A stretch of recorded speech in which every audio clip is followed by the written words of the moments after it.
Ya pemirsa, saya masih bersama dengan Pak Abdul Mutali, Direktur Kajian Timur Tengah Universitas Indonesia, dan juga sudah bergabung bersama kami Direktur Perlindungan WNI Kementerian Luar Negeri Pak Judah Nugraha. Selamat malam Pak Judah. Pak Judah, mohon maaf barangkali masih di mute audionya. Selamat malam Mas David, bisa Oke, terdengar? selamat malam. Sebelum saya ke Pak Judah, saya tadi utang pertanyaan kepada Pak Mutali. Pak Mutali, jika diplomasi ini tidak signifikan mendesak Israel menghentikan serangan di Gaza, lantas upaya apa yang sangat signifikan dan bisa minimal untuk meminimalisir serangan-serangan Israel di Gaza? Ya, berharap kepada kuartet Mas Yuda ya, UN, Eropa, Inggris, Amerika nampaknya berat. Apalagi berharap kepada PBB begitu. Walaupun dia trigger dari konflik ini semua begitu. Karena dia kan punya hak veto. Jadi konsep demokrasi tidak ada di PBB itu.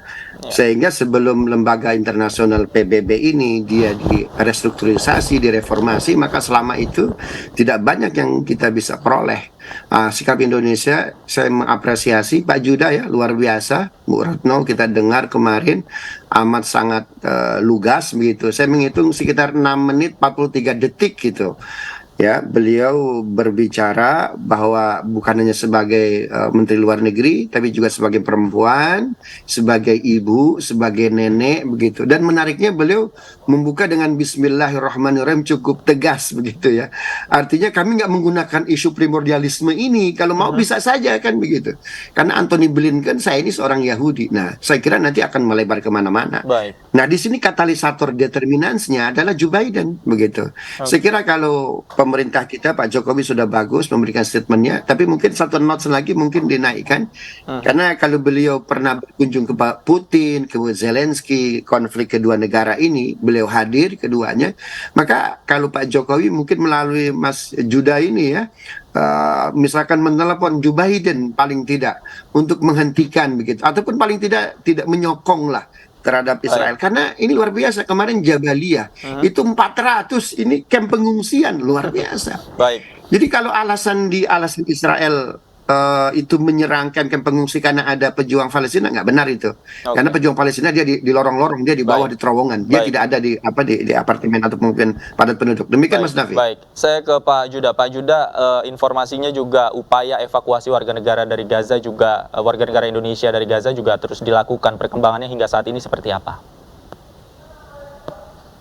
Ya, terima kasih Mas David, Pak Mutali. Jadi dapat kami update bahwa komunikasi kami dengan 10 warga negara kita yang ada di Gaza terus kita lakukan ya sejak konflik ini pecah tanggal 7 Oktober yang lalu. Kita terus menjalin komunikasi dan hingga saat ini kami terus bisa menjalin komunikasi dengan mereka dan mereka kondisinya saat ini selamat.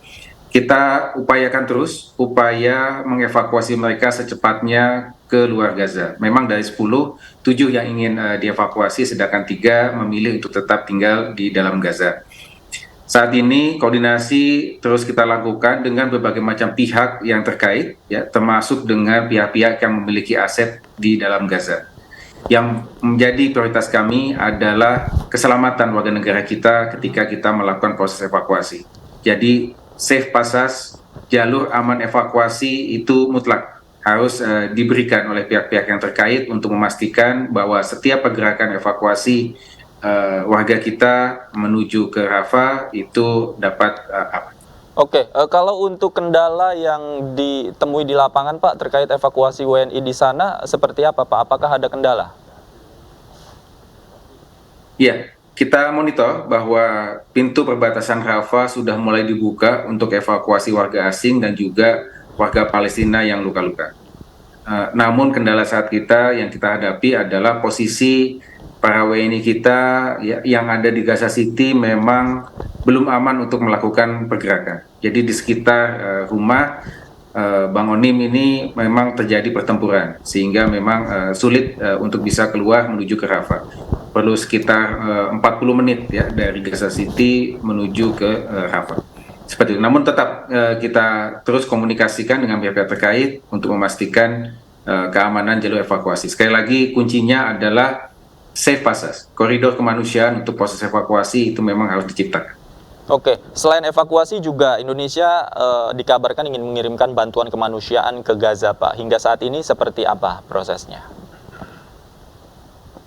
Ya, proses bantuan sudah kita siapkan. Kemarin Ibu Menteri Luar Negeri sudah menyatakan dalam press briefing ya akan segera kita kirimkan dalam minggu ini. Oke, baik. Baik, kita tunggu terus upaya Indonesia agar hasilnya maksimal, karena upayanya juga sudah maksimal, tidak hanya Indonesia, namun dunia internasional juga bergerak bersama. Kita harapkan bersama bahwa keluarga atau saudara-saudara kita di Gaza ini bisa kembali hidup normal, tidak ada serangan lagi dari Israel. Terima kasih banyak Pak Judah Nugraha sudah bergabung bersama kami, Pak Abdul Mutali juga terima kasih banyak sudah meluangkan waktu bersama kami di iNewsroom. Selamat malam, sehat selalu Bapak-Bapak.